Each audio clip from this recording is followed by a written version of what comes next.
Я тут сяду, здесь не занят. Братья и сестры, чтобы услышать Бога, нужно прислушиваться сердцем и духом. Близкие по духу слышат друг друга. Слова Бога – истина, в них сила и власть. У кого есть сердце и дух, те легко чувствуют это. Истинно так, да, согласен. согласен. Многие уже через несколько дней чтения слов всемогущего Бога убеждаются, что это голос Бога и Его слова. Эти слова звучат так назидательно. Услышав слова всемогущего Бога, я ощутила то же самое. Замечательные слова. В каждом своем воплощении Бог приходит, чтобы совершить этап своей работы. В отличие от пророков, которые по указанию Бога лишь передают некоторые слова в определенном контексте. Когда Бог воплощается для нового этапа работы, Он должен изречь огромное множество слов. Он должен возвестить множество истин, раскрыть тайны и изречь пророчества. Для этого требуются годы и даже десятилетия. Все верно. Требуются годы. Господь Иисус, совершая работу искупления, проповедовал: «Покайтесь, ибо приблизилось Царство Небесное». Он учил исповедоваться, каяться, прощать, терпеть, переносить страдания и нести свой крест. Он учил всему, что составляло путь человека в период благодати. Он явил Божий характер любви и милосердия и раскрыл также тайны Царства Небесного и условия, при которых мы входим в него.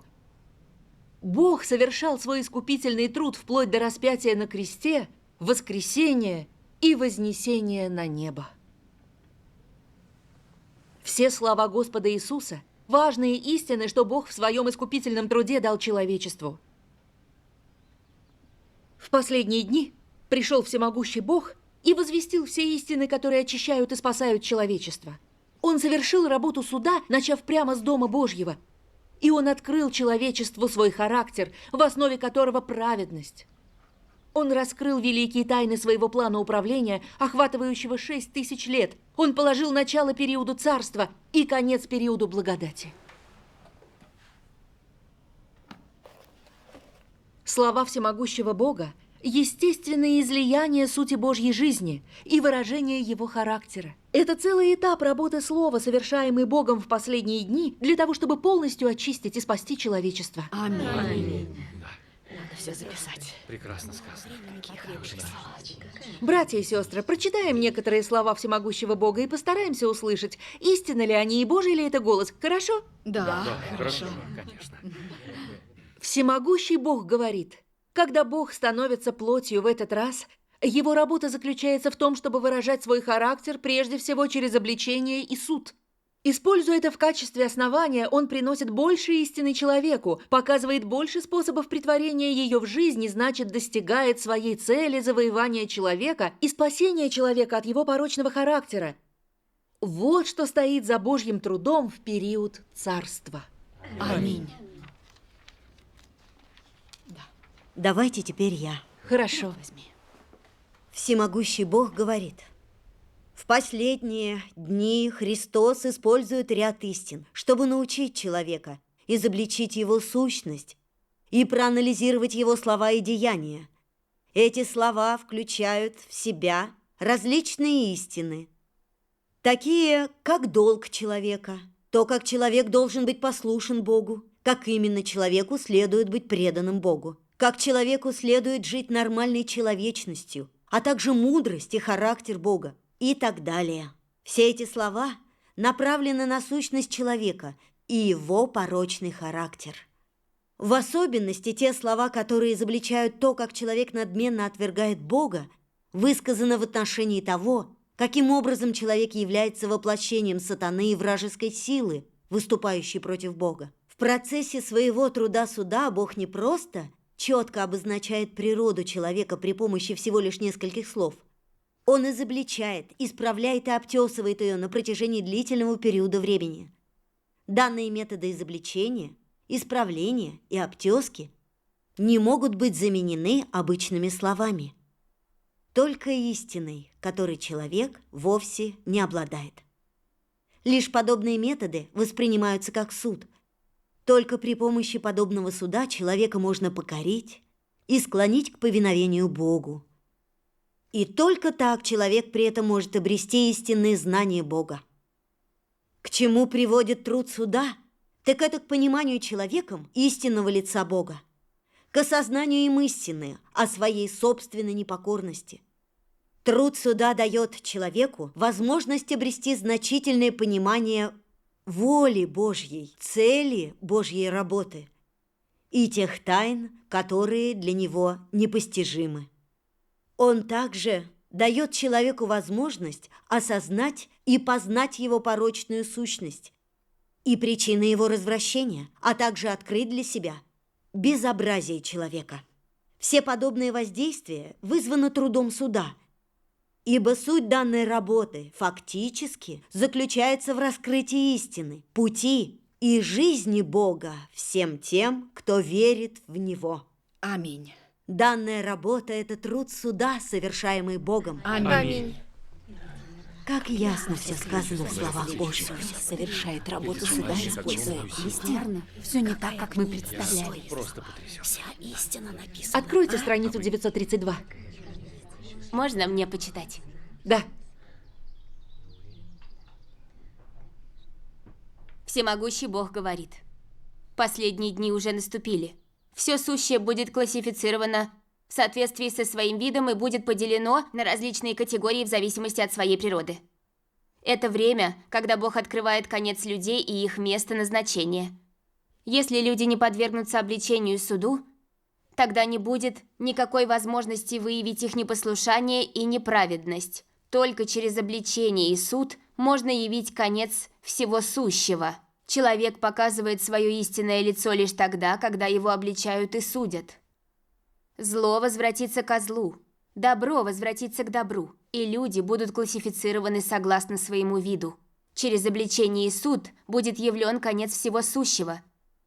Так что зло будет наказано, а добро будет вознаграждено, и все люди станут подданными под владычеством Божьим. Вся работа должна быть совершена через праведное обличение и суд. Поскольку прельщение человека достигло своего пика, и его непослушание было слишком серьезным, только праведный характер Бога, который главным образом раскрывается в обличении и суде, и который открывается в последние дни, может полностью преобразовать человека и сделать его цельным. Только такой характер может раскрыть зло и таким образом сурово наказать всех неправедных. В последние дни только праведный суд сможет классифицировать человека и привести его в новую сферу. Таким образом, весь период будет доведен до конца посредством Божьего праведного характера, через суд и обличение. Аминь. Замечательно. Братья и сестры, послушаем отрывок из Божьих слов в еще одном фильме. Прекрасно. Это очень интересно. Понимаешь ли ты теперь, что такое суд и что является истиной? Если ты понял, в таком случае я призываю тебя послушно подчиниться суду над тобой. В противном случае у тебя вообще не будет возможности обрести одобрение Божье или оказаться с Его помощью в Его Царстве. Тех, кто лишь принимает суд, но кто так и не сможет пройти через очищение, то есть тех, кто сбегает в разгар работы суда, Бог на вечные времена отвергнет и будет испытывать к ним отвращение. Грехи таких людей более многочисленны и более ужасны, нежели грехи фарисеев, ибо они предали Бога и восстали против Него. Подобные люди, те, кто недостоин даже оказывать услуги, получат более суровое наказание. Такое наказание, которое к тому же бесконечно. Бог не пощадит ни одного предателя, который некогда продемонстрировал преданность на словах, а затем предал его. Подобных людей настигнет возмездие через наказание духа, души и тела. Разве как раз это не является раскрытием праведного характера Божьего? Разве не это цель Бога в процессе суда над человеком и в разоблачении человека? Бог отправляет всех тех, кто совершает всевозможные нечестивые деяния во время суда, в место, наполненное злыми духами, позволяя этим злым духам своевольно уничтожать плотские тела этих людей. Их тела распространяют трупный смрад.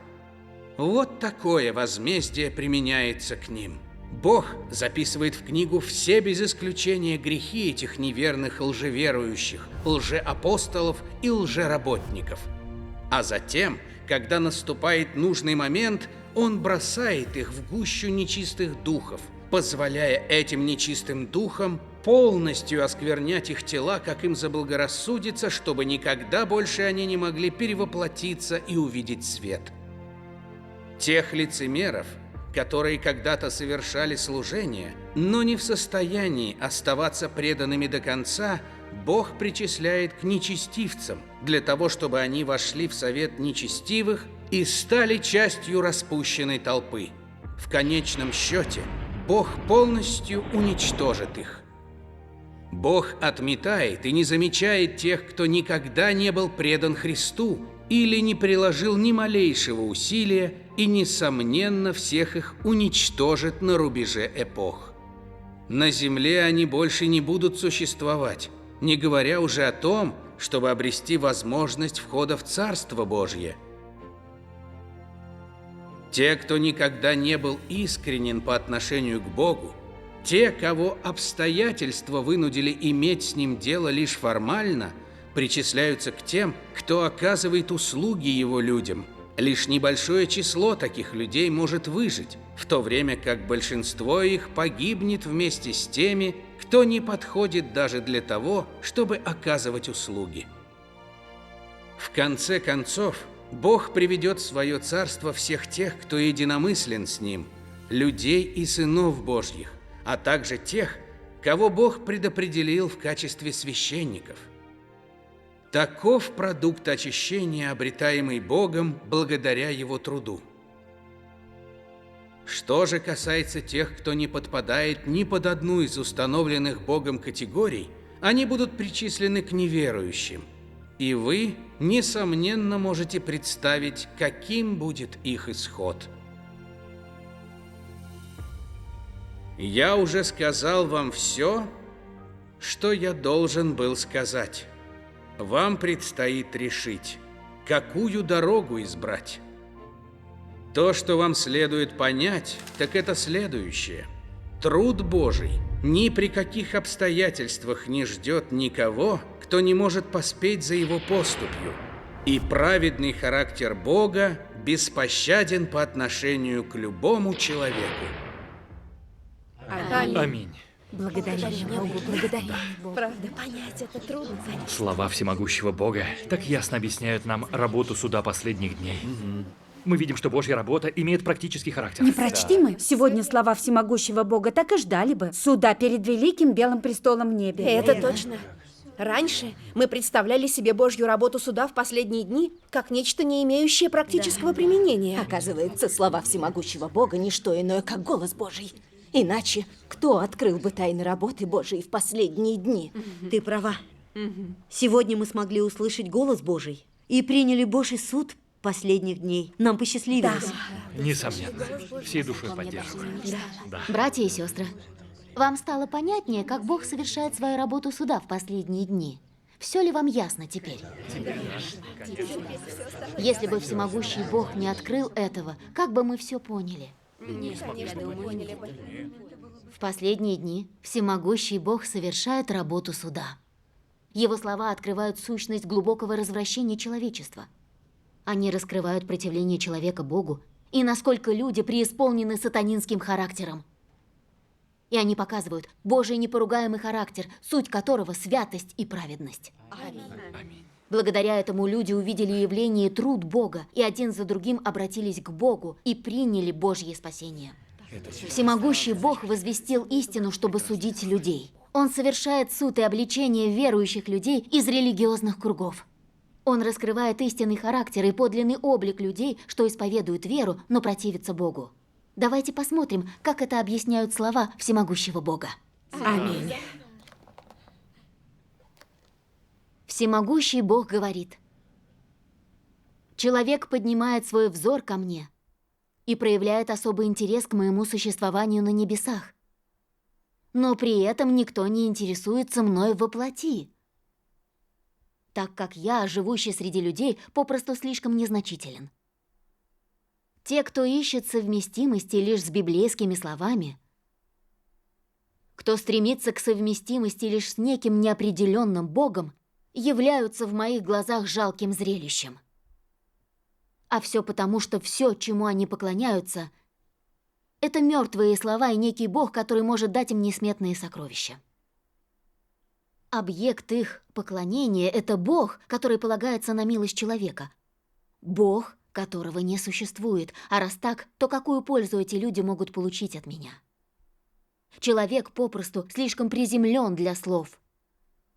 Те, кто против меня, кто предъявляет ко мне бесконечные требования, кто не имеет любви к истине и кто бунтует против меня, разве могут такие люди иметь совместимость со мной? Я прочитаю дальше. Всемогущий Бог говорит: «Ваши сердца полны зла, предательства и обмана, и с учетом этого, как много скверного присутствует в вашей любви. Вы думаете, что уже отдали достаточно ради меня? Вы думаете, что вашей любви ко мне уже достаточно? Но тогда отчего ваши слова и действия непременно несут с собой бунт и обман? Вы следуете за мной, однако не признаете мое слово, и это считается любовью? Вы следуете за мной, однако затем отбрасываете меня в сторону, и это считается любовью? Вы следуете за мной, однако не доверяете мне, и это считается любовью? Вы следуете за мной, однако не можете принять мое существование, и это считается любовью? Вы следуете за мной, однако вы не относитесь ко мне подобающим образом, и на каждом шагу вы усложняете мне жизнь, и это считается любовью? Вы следуете за мной, и однако пытаетесь дурачить меня и обманывать меня в каждом деле, и это считается любовью? Вы служите мне, однако не страшитесь меня, и это считается любовью? Вы противитесь мне во всем и вся, и это считается любовью? Вы пожертвовали многим, это верно. И однако вы никогда не претворяли в жизнь то, чего я требую от вас. Можно ли это считать любовью? Внимательное рассмотрение показывает, что в вас нет ни малейшего намека на любовь ко мне. После стольких лет работы и всех тех многих слов, которые я дал, сколько вы на самом деле обрели? Разве нет пользы в том, чтобы внимательно оглянуться назад? Цель вашей веры в Бога состоит в том, чтобы использовать Бога, дабы Он реализовал ваши стремления. Разве не является это еще одним фактом вашего преступления против Божьего характера? Вы верите в существование Бога на небесах, но отрицаете существование Бога на земле. Так или иначе, я не одобряю ваших взглядов. Я поощряю только тех, кто трезво смотрит на вещи и служит Богу на земле, а вовсе не тех, кто нисколько не признает Христа, пребывающего на земле. Неважно, насколько преданы подобные люди Богу на небесах, в конечном счете им не избежать моей десницы, карающей нечестивцев. Эти люди грешники, а не те нечестивцы, которые противятся Богу и никогда с радостью Христу послушания не оказывали. Разумеется, в их число входят все те, кто не знает и, более того, не признает Христа. Все люди, что были развращены, живут в ловушке сатаны. Они живут во плоти, живут своими эгоистичными желаниями. И среди них нет ни одного, который был бы совместим со мной. Некоторые люди утверждают, что они совместимы со мной, но при этом все они поклоняются абстрактным идолам. И хотя они признают мое имя святым, путь, по которому они идут, противоречит мне. Слова их полны высокомерия и самоуверенности, потому что, по сути, все они против меня и несовместимы со мной.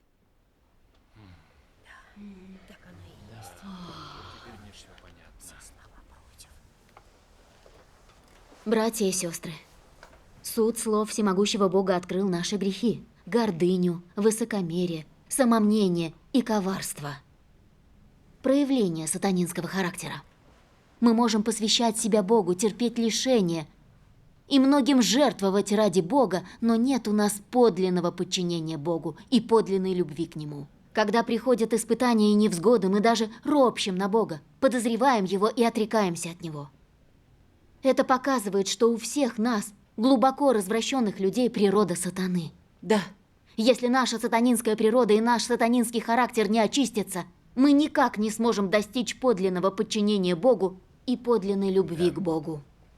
Раньше мы думали, что много лет верим в Бога, от многого отказались для Него, посвятили себя Ему, усердно трудились, потому стали добрыми, любящими Бога и подчиняющимися Ему. И лишь подвергшись суду и обличению всемогущего Бога, мы осознали, что несмотря на то, что внешне мы трудимся для Господа, мы по-прежнему часто обманываем Бога, говорим пустые слова, остаемся самоуверенными, стремимся быть в центре внимания и хвалимся. В конце концов, мы поняли, что в своих стараниях мы стремились лишь получить благословение и пропуск в Царство Небесное. Что мы просто торгуемся с Богом. Какое же это подлинное подчинение Богу? И что уж говорить о любви к Богу? Несмотря на это, мы бесстыдно говорили, что мы самые боголюбивые и богобоязненные. Это просто бессмысленно. В этом нет познания Бога. Да. Из откровения и суда Божьих слов мы видим, что Бог наблюдает за всем. И мы со страхом и трепетом в сердце чувствуем Его извечную святость и праведность. Да. Его характер не терпит поругания.